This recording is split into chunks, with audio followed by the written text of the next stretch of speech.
दिव्या आज भी अपने पति कमल के गुजर जाने के बाद उनकी हर एक चीज़ को सहेज कर रखती है। उन यादगार सामानों से बातें करती है, अपना हाल सुनाती है, हंसती है अपनी मन की सुनाकर, फिर नम आँखों को कमल के रुमाल से ही पोंछती है। वो जानती है एक पति के रूप में कमल कितने सहज और सरल इंसान बने रहे हैं। उनके इस स्वभाव के कारण दिव्या इस गृहस्थी को इतने सुचारू ढंग से चलाया है और आज कमल के नहीं होने पर वह असहनीय दर्द में होते हुए कमल को अपने आसपास ही महसूस करना चाहती है, क्योंकि उसकी मौजूदगी के एहसास के बिना दिव्या का एक पल गुजारना भी मुमकिन नहीं है। बच्चों के अपने गृहस्थ जीवन में व्यस्त होने के बाद यह अकेलापन अधिक असहनीय बन जाता अगर कमल की मुस्कुराती हुई छवि उसकी आंखों में सदैव नहीं होती।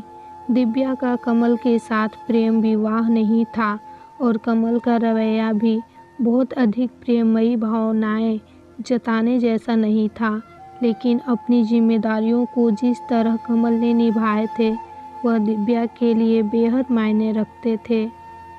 कभी किसी चीज़ की कमी ना होने देना, चाहे वह घर की चीज़ें हों या त्योहारों की रौनक बढ़ाने की वस्तुएं। दिव्या पर अपनी पसंद थोपने की कभी मंशा नहीं थी कमल की, मगर अपनी पसंद के लिए दिव्या पर निर्भर होना पसंद था उसे।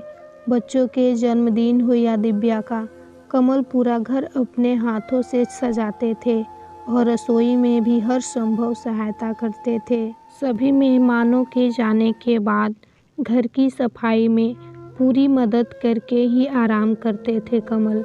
आगे की कहानी स्वयं दिव्या की जुबानी।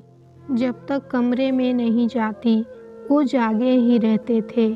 करवा चौथ पर उपवास भले नहीं रखते थे वो, लेकिन शाम को दफ्तर से जल्दी लौटकर खाना अपने हाथों से बनाकर खिलाते थे। कभी तोहफा देना नहीं भूलते थे। बच्चों के या मेरे बीमार होने पर तुरंत इलाज करवाते और ठीक होने तक कितना ख्याल रखते थे।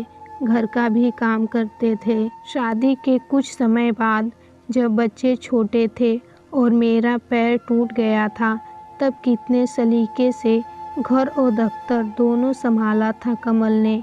बच्चों को तैयार कर टिफ़िन देकर भेजने के बाद मेरे लिए खाना बनाकर बिस्तर के पास रख जाते थे और साथ ही नर्स को सख्त निर्देश देकर जाते थे कि वो हर समय मेरे साथ रहे और बेवजह मुझे उठने का प्रयास ना करने दे। ओह कमल, मैं तो अपनी हालत से अधिक इस बात से प्रसन्न थी कि यह हादसा मेरे साथ हुआ था। आप सलामत थे जैसा मैं दुआ करती थी। उस कठिन समय जब दुर्भाग्यवश हमारा बच्चा मेरी नादानी के कारण खराब हो गया था, उस समय आप मुझसे अंदर ही अंदर खफा तो थे, मगर मेरी सेहत के प्रति आपने कोई कोताही नहीं बरती। मुझे बहुत अच्छी तरह संभाल लिया था आपने। अपने बच्चे को खोने का दर्द एक पिता को माँ से कम नहीं होता, यह आपके दबे आंसुओं में देखा था मैंने। मैं नतमस्तक हूँ आपकी उन संवेदनाओं के आगे। आज भी कमल, काफ़ी सालों बाद जब मैं दोनों बच्चों के साथ अपने मायके गई थी अपनी माताजी की सेहत बिगड़ने के बाद, और मुझे वहाँ कुछ महीने गुजारने पड़े थे अपनी माँ और पिता के लिए, तब आप फ़ोन पर सिर्फ हाल चाल ही पूछकर इधर उधर की थोड़ी बातें करने के बाद रख देते थे फ़ोन। मगर उन्हीं दिनों आपने मुझे पहली बार एक खत लिखा था जिसे आपने मुझसे छुपा कर रख दिया था। आज से 2 साल पहले जब आपके जाने के बाद मुझे यह खत मिला, मैं तब से आज तक हर दिन इसे पढ़ती हूँ। कई बार पढ़ती हूँ और सीने से लगाकर सो जाती हूँ। इसमें जो आपके भाव हमारे रिश्ते के लिए आपने दर्शाए हैं वो मेरे लिए सबसे अनमोल है। जीवन की सांसें हैं।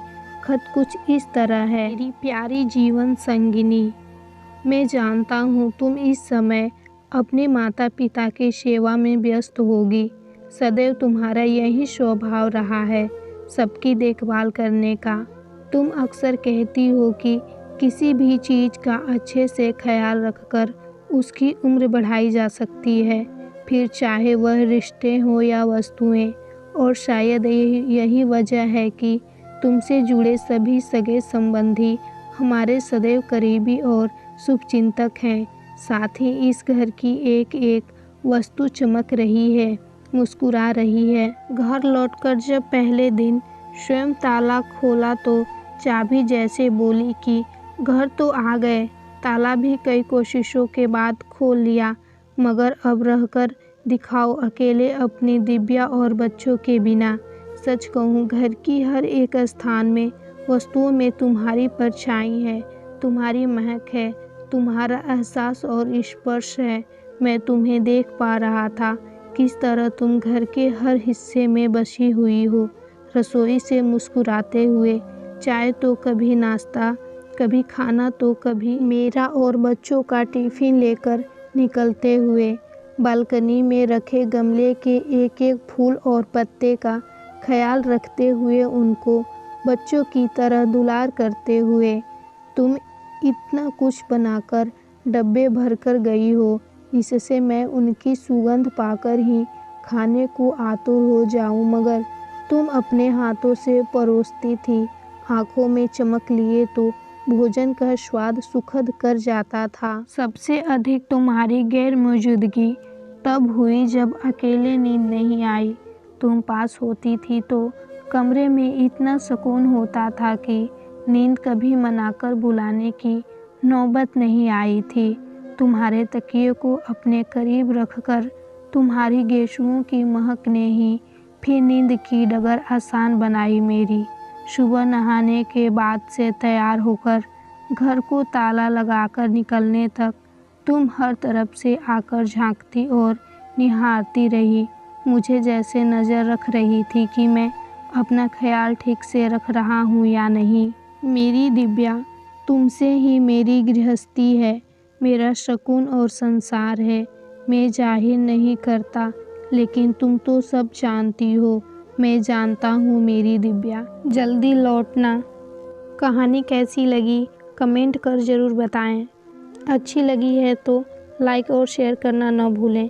यदि चैनल पर नए हैं तो चैनल को सब्सक्राइब करें। धन्यवाद।